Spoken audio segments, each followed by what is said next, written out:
This is a short bite episode of Homeschool Together.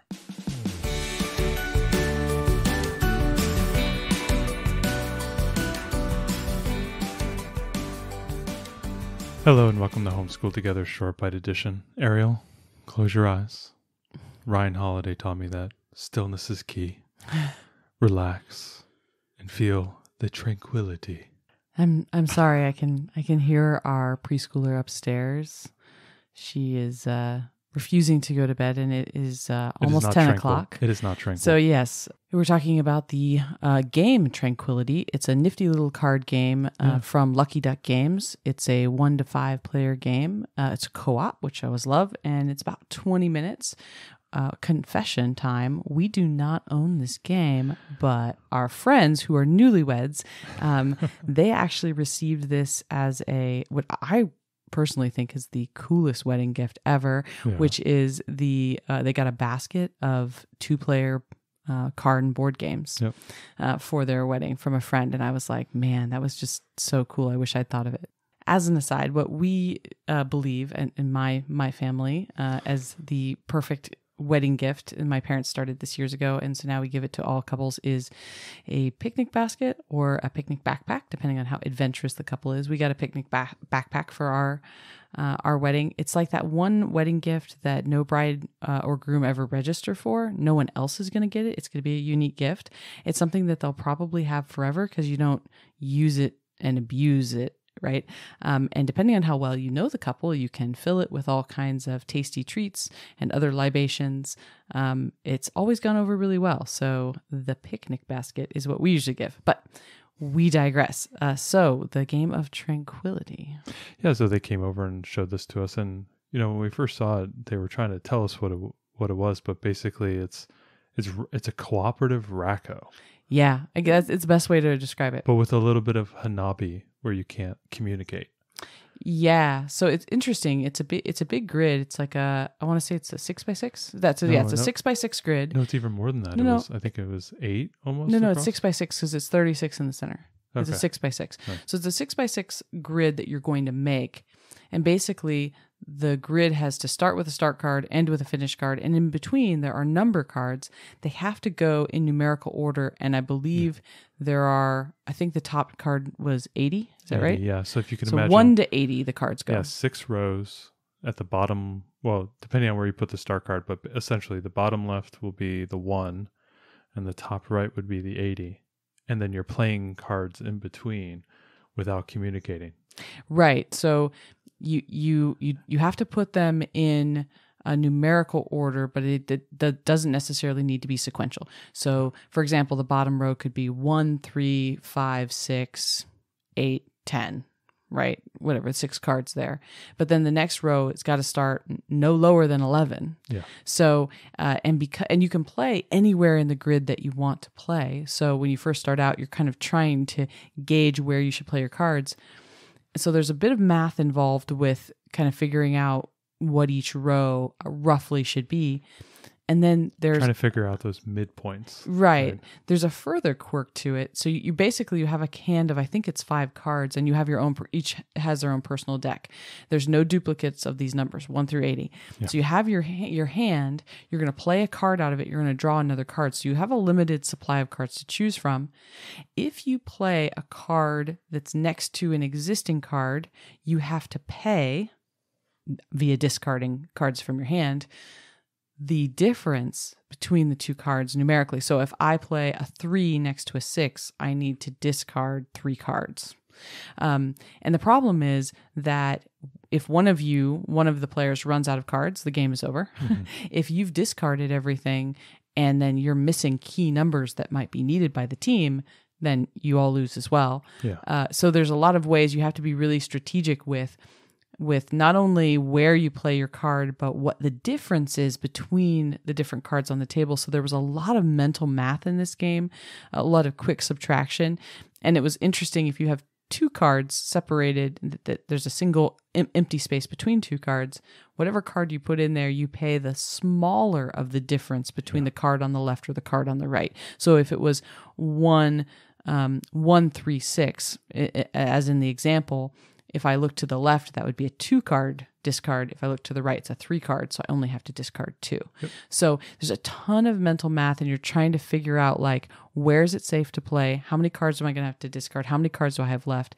A ton of strategy and a ton of great mental math in this one. So it was really cool. The one thing that I liked about it is that you weren't able to communicate with the other people around, and you had to kind of formulate your decision or your game plan based on what you had in your hand, based on what the other people were playing. So somebody would very often come in and put a card down, and that might cause, 4 or 5 cards in your hand.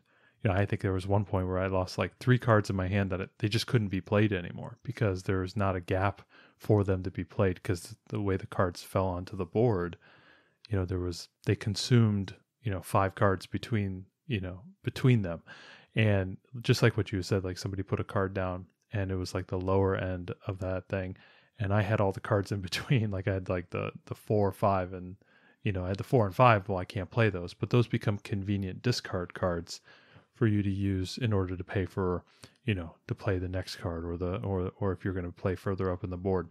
It was really fun. And right at the end, when it's starting to get really close, it gets very tense. And it wasn't a very long game. I think maybe it took us a 4-person, group. I think maybe it took us like less than 15 minutes to play. It actually took a little longer to set it up because we were trying to figure out how to kind of play and how to game plan and how to strategize on how to do it. But really enjoyed it. Had that Racco experience where you're just struggling to build, your set, your order of cards, without having to do the Racco where you take a card, get rid of a card, take a card, get rid of a card. But as you're playing it into the board, it can get very tense towards the end. Yeah, I think we won by 1 turn. One turn. Yeah. There had been one more turn, because if you can't play a card, you have to discard 2. And like I said, when you're out of cards, then you all lose the game. Yeah. So I think I had played a bunch where I had was 2 off of the number, and I thought that was really good. But at the end, I had discarded my last 2 cards. It was really tight. And the person right before me was able to finish and win the game. Otherwise, if it had come to my turn, we would have all lost. It was that close. It was really close. But also, really cool thing is it comes in a very small box, so extremely portable. They're all square. Oh, super cute. They're all square cards, and very, very, very beautiful artwork that is included on all of the island. So basically every card has a picture of an island, both the day and the nighttime, and then it has the number in the corners, and the artwork was beautiful. And it was all these beautiful little square cards. It wasn't like a normal deck of cards that has kind of that elongated rectangular shape. They're all square cards, so it was kind of a different feel.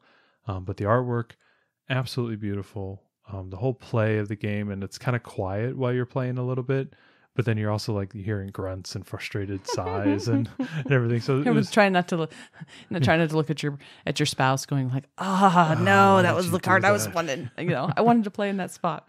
Yeah, but then right when the game ended, oh man, it was like a rubber band snapping. Like all of a sudden, conversation exploded. Oh, we should have done that, this and this and this, because weren't able to actually communicate what was going on. But it was a lot of fun. Great little party game for 2 couples. I do really, really enjoy the fact that it's a single player game. Definitely, I think right when we finished playing the game, we kind of looked at each other and said, we need to get this game, because this is a game that, we could see each other playing. And then also it would be a great 2-player game. With 4, there was a lot going on there. 4 was very active, but also, as we always thinking about our oldest, who's starting to play a lot more complicated board games. Mm-hmm. Those single player games are wonderful to have, in the mix of all the other games that we have. Especially the 2-player games. Especially a game that, that has the ability to scale up to 4 players, but also can be played as 1 player. Yeah, I guess that's true. You can. I don't know what you said that this one. Yeah, was it's a 1 to 5, but now that I'm thinking about it, I don't know what the 1-person rules are. There must be some sort of a special solo rules where maybe there may be like a second. Like sometimes when you see those single player games, they will take the deck and have a sacrificial player type of thing. Yeah, there's got to be something where they're discarding pieces of the deck that you don't get to see, and so. Yeah. But you're right. Yeah. It does say 1 to 5, but we haven't played solo. But there must be a solo variant of it. But I just like that idea that the game that you have that can be played with couples. But also in a group of 4. Yeah. So if you have another set of couples over, but also can be played single player. That's something that, my daughter's been enjoying playing like Free Cell and playing dominoes and, solitaire and things of that nature where it is single player. It's fun for her to be able to just, sit down and play a game whenever she wants to, And so this is like, I think, a pretty good example of, if this, we haven't played the one player version, but to have that, in our back pocket. Yeah, to have the option is a nice thing. Yeah, it says ages 8 and up. I think 7 might be able to play it. Yeah. It depends. It was a bit of strategy for us as adults playing, so I wouldn't go too young on this game for them to really enjoy it. I think, 8 might be the right enjoyment age, even if a 7-year-old could technically play. It's not, the mechanics aren't that difficult. It's just the strategy part of it. I think this would be a really good one to take like camping. Yeah. Because it's so small. It does need a little bit of a space in front of you, though. Yeah, you need like a picnic table, but I could definitely see us playing this game camping. Absolutely. It would be portable, travel well. You couldn't do it at like a dinner table or anything because you do need a pretty big grid. You can't have like food on the table or anything. But like if you're at a cafe or like at a bar or something like that. Yeah, what we like to do when we go traveling. Right. Yeah, this wouldn't work for that. But I think it would be really good for camping for those. Absolutely. That's what we tend to do when we camp. We spend long lazy afternoons playing board games, and this would be something perfect. So anyway, check out Tranquility from Lucky Duck Games. We'll have a link down in the show notes. We highly recommend it. And we'll include a link to a YouTube video on how to play as well. Yeah. Thanks so much for joining us today and making us a part of your homeschool journey. Please engage with us on social media. Join our Homeschool Together podcast group on Facebook and find us at Homeschool Together Podcast on Instagram. We'd love to hear your feedback, questions, and recommendations. Until next time, happy homeschooling!